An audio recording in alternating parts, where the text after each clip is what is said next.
L'événement de cette fin d'année 2024 a été le discours de Abdelmajid Tebboune. Ce discours, cette rencontre a été organisée au niveau du Palais des Nations avec Club des Pins. Abdelmajid Tebboune, dans son discours, a parlé du dialogue.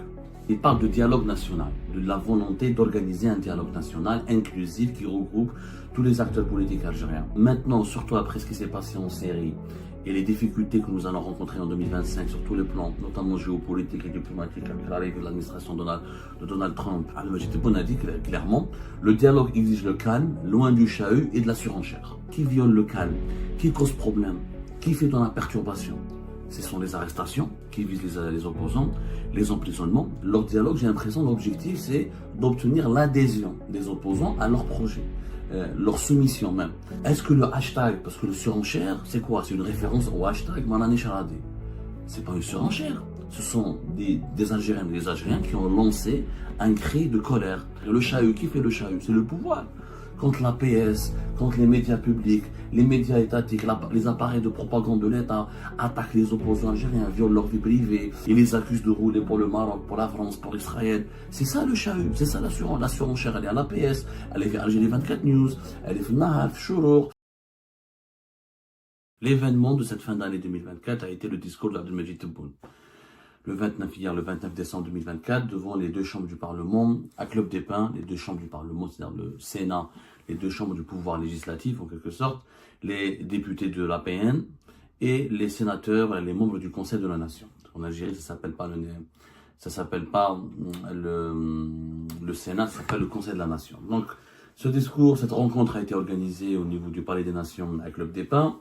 Abdelmajid Tebboune, donc l'ancien palais des nations, parce qu'il y a deux palais en Club des Pins, le palais des conventions, Abdellatif Rahal, qui a été nouveau palais des conventions, Abdellatif Rahal, qui a été réalisé à l'époque de Bouteflika, et l'ancien palais des nations, un édifice important dans lequel beaucoup d'événements protocolaires, diplomatiques, historiques et politiques algériens ont été organisés. Abdelmajid Tebboune, dans son discours, a parlé du dialogue. Il a parlé du dialogue. Ça fait plusieurs mois que l'idée circule, beaucoup de sources nous ont confirmé cette information. Ça a été dit par Abdelmajid Tebboune durant cette année 2024 au moins à 2 reprises. Des partis politiques proches du pouvoir algérien ou affiliés au pouvoir algérien en parlent aussi. Il parle de dialogue national, de la volonté d'organiser un dialogue national inclusif qui regroupe tous les acteurs politiques algériens. Sauf qu'on n'a pas compris quel était l'objectif de ce dialogue national. L'idée, elle est extrêmement bonne.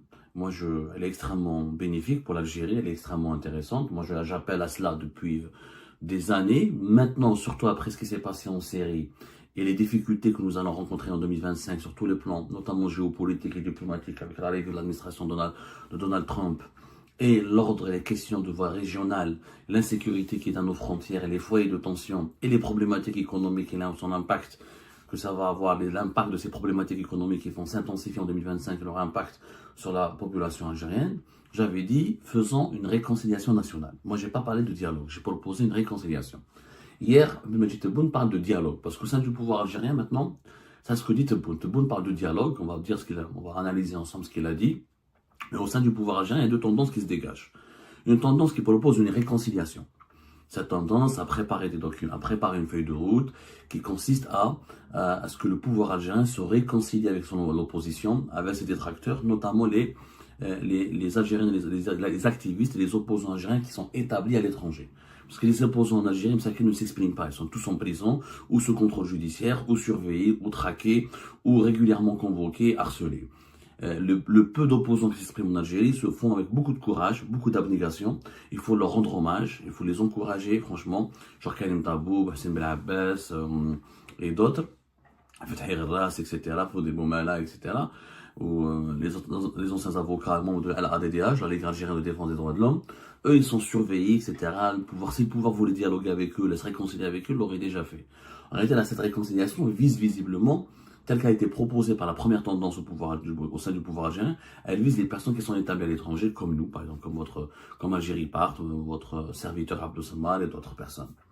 Deuxième tendance, la deuxième tendance ne parle pas de réconciliation, elle parle de dialogue uniquement. La réconciliation veut dire quoi? Veut dire encore la réhabilitation des droits civiques et politiques des détracteurs du régime Tebboune, pour qu'ils puissent rentrer en Algérie et s'exprimer et participer au jeu politique. La deuxième tendance parle uniquement de dialogue. Son idée, c'est d'organiser une conférence nationale cette tendance propose une conférence nationale au cours de l'année 2025. 2 dates sont proposées, ou avant le 5 juillet 2025, ou avant la fin de l'année 2025, qui regrouperait tous les acteurs de la société civile, les acteurs politiques en Algérie, y compris des opposants condamnés ou là emprisonnés, etc., afin de lancer les bases de certaines discussions sur certains sujets politiques qui relèvent de la politique nationale et de la politique internationale de l'État algérien. Amener que les deux tendances qui se dégagent pour le moment au sein du régime algérien, aucune tendance ne prime sur l'autre, et aucune tendance ne s'est imposée au détriment de l'autre, il n'y a pas eu de feuille de route claire, nette et précise. La preuve, c'est pas clair, c'est pas précis. Abdelmajid Tebboune il a parlé, il a dit, Abdelmajid Tebboune a dit clairement, le dialogue exige le calme, loin du chahut et de la surenchère. Donc il est pour le dialogue, mais Abdelmajid Tebboune pose des conditions. C'est quoi le dialogue pour lui? C'est dans le calme, loin du chahut et de la surenchère. Moi, je partage tout à fait l'option de M. Tebboune, ce qu'il dit. D'ailleurs, je vais lui faire une proposition. Moi, personnellement, je suis prêt à rentrer en Algérie et de dialoguer avec lui. On va aller droit au but, parce que là, c'est pas clair. Quand Abdelmajid Tebboune dit, moi, je vais être très clair, je vais faire des propositions claires, nettes et précises, pour que le pouvoir algérien, au moins, nous dévoile ses intentions. Tebboune, le dialogue exige le calme. Pas de problème. Mais qui viole le calme? Qui cause problème? Qui fait dans la perturbation? Ce sont les arrestations qui visent les opposants, les emprisonnements qui visent les opposants, les journalistes indépendants, les cyberactivistes, les anciens partisans du Hirak. Pas de liberté d'expression, pas de médias libres, pas de justice indépendante, politisation des affaires judiciaires. C'est ça qui fait rompre le calme. C'est ça qui menace le calme dans notre pays. Puisqu'on veut le calme, ok, libérer Karim Tabou de son contrôle judiciaire, libérer Mohsen Benabed de son contrôle judiciaire, laisser, l'ancien Hamas, Moukari Abdelrazak Moukari, il a été libéré de l'ISTN, etc. Ils l'ont menacé, etc. Qui s'est retiré de la course pour le présidentiel de 2024, ils l'ont laissé partir, ils l'ont laissé voyager. Donc, quand ils veulent dialoguer, eux ils dialoguent, mais leur dialogue, j'ai l'impression, l'objectif, c'est d'obtenir l'adhésion des opposants à leur projet, leur soumission même. Quand Karim Tabou, contrairement à Mohsen Benabed et Fethi Gharras, par exemple, deux personnalités politiques importantes pour l'opposition algérienne et qui pèsent du point de vue, ils mobilisent des gens, ils ont eu des partis politiques, le LCD pour Mohsen Benabed, le MDS pour Fethi Gharras, Karim Tabou voulait pas fonder un parti politique, c'est des figures populaires qui sont suivies sur les réseaux sociaux, qui ont leurs fans, ils ont leurs détracteurs aussi, ils ont leurs adversaires aussi, mais ils ont leurs fans, ils ont leurs abonnés, ils ont leurs partisans, etc. Alors pourquoi ce qui a été fait avec la différence de traitement? Abdelrazak Moukari, il a pu voyager, il a été interdit pendant plusieurs mois à la fin de l'année 2023 jusqu'à une bonne partie de l'année 2024. Et juste avant les élections présidentielles, quand il s'est retiré, il a dit que je ne me mêle plus, je ne vais pas m'opposer ouvertement au deuxième mandat de Tebboune. Khlas, on l'a libéré. Mais les Khanen, ils n'ont pas voulu se soumettre, on ne les a pas libérés. Je parle de ces 3 exemples, il y en a tellement, les Fodel Boumela, les Bouchechi, les avocats. Je veux pas faire de liste. J'aurais pas aimé citer des noms, mais je cite quelques noms comme ça célèbres, il y a d'autres figures moins célèbres, mais tout aussi respectables et tout aussi crédibles, qui subissent les harcèlements, les contrôles judiciaires, les emprisonnements, les convocations permanentes, et on ne les laisse pas respirer. Donc, effectivement, le dialogue exige le calme, qu'on puisse respirer. Dans ce cas-là, il faut arrêter la répression. La première condition du dialogue, celui qui doit instaurer le calme, c'est le pouvoir. C'est toi, M. Tebboune. C'est vous, M. Tebboune. C'est toi, Ahmed Tebboune.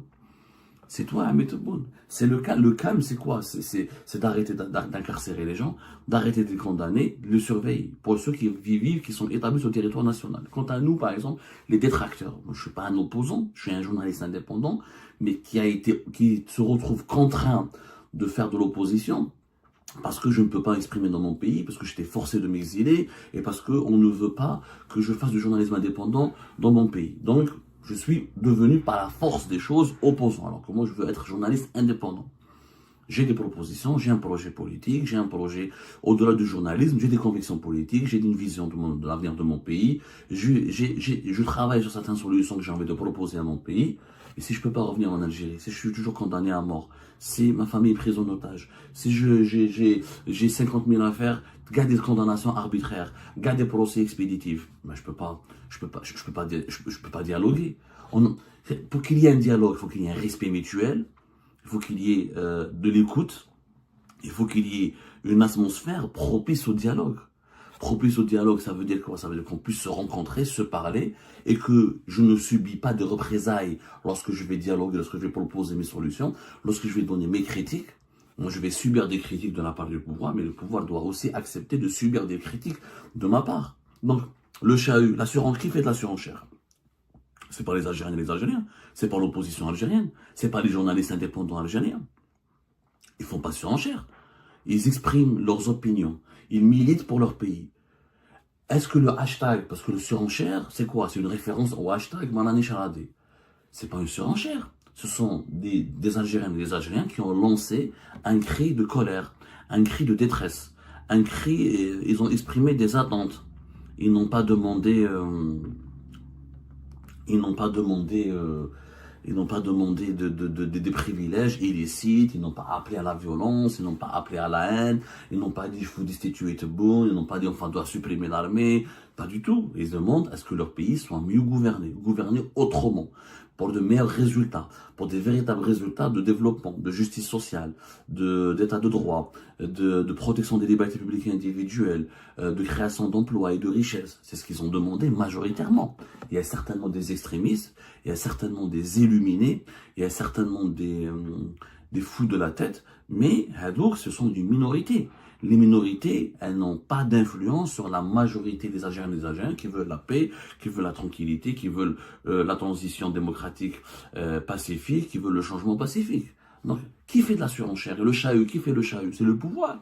Contre la PS, contre les médias publics, les médias étatiques, les appareils de propagande de l'État attaquent les opposants algériens, violent leur vie privée, ils se battent avec, ils les accusent de rouler pour le Maroc, pour la France, pour Israël. C'est ça le chahut, c'est ça la surenchère. Elle est à l'APS, elle est à Algérie 24 News, elle est à Nahaf, Chourour, elle est les réseaux sociaux, entre les pages Facebook et les communautés qui sont proches du pouvoir algérien. Elle n'est pas du côté de l'opposition. L'opposition algérienne ne fait pas de chahut.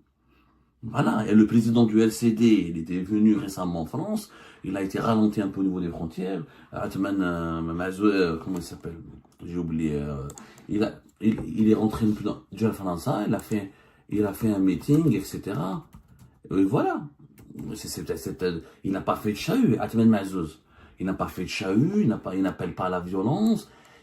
Franchement, nous avons en Algérie la chance d'avoir une opposition qui est tranquille, qui est vraiment civilisée, disciplinée, qui a tiré les leçons de la décennie noire, qui veut pas de mal au pays, qui est patriotique, qui n'est pas violente. Mais qu'est-ce qu'il y a une minorité le MAC, pour moi je ne fais pas de l'opposition, le MAC c'est un mouvement séparatiste. Il ne parle pas de l'avenir de l'Algérie, donc il n'y a pas de dialogue possible avec le MAC, parce que le MAC veut le séparatisme. On ne vous demande pas au pouvoir algérien de dialoguer avec les séparatistes. Rachid, qu'est-ce qu'il pèse? Même au milieu de Rachid, je connais des gens qui sont pleins pour vivre Rachid, ils ne sont pas extrémistes pour autant, ils n'appellent pas à la division du pays, ils n'appellent pas à la fin de l'État algérien. Donc, le dialogue, qui doit ramener le calme? C'est le pouvoir. Qui doit mettre fin à la surenchère? C'est le pouvoir. Qui doit mettre fin au chahut? C'est le pouvoir. Tebboune, il peut franchement réussir, il peut ramener le calme avec 2 décisions. Amnistier tous les opposants qui sont à l'étranger, les laisser rentrer dans leur pays sans subir la persécution, amnistier tous les prisonniers politiques et les personnalités politiques qui subissent ou l'emprisonnement, ou les contrôles judiciaires, ou les mesures de privation de leur liberté en Algérie. Et le calme va revenir. C'est très facile pour Abd Tebboune de ramener le calme. C'est très facile. Amnistier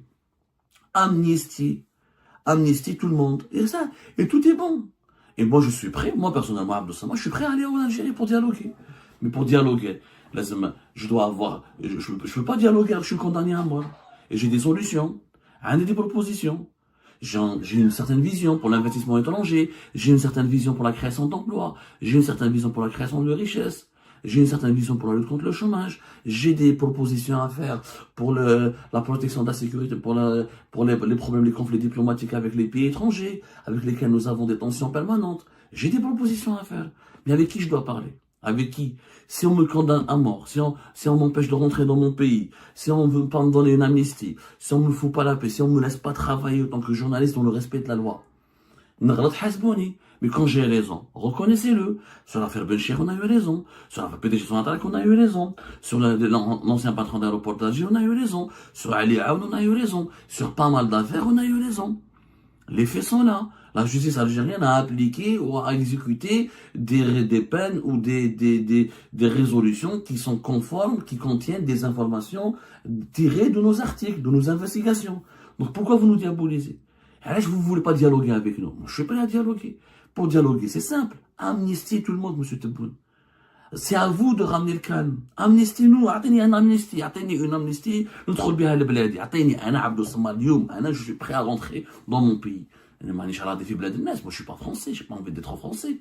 Moi, j'ai envie de rester algérien, j'ai envie de contribuer au développement de mon pays, j'ai envie de revenir dans mon pays, j'ai envie de développer mon pays, d'investir dans mon pays, j'ai envie d'apporter ce que je peux à ma pierre, à l'édifice du développement du pays. Dans ce cas-là, il faut nous amnistier, et il faut accepter de nos critiques et accepter qu'on existe, qu'on vous critique, qu'on enquête, qu'on fasse de l'opposition, qu'on fasse dans le cadre de la loi, sans diffamation, sans calomnie, etc.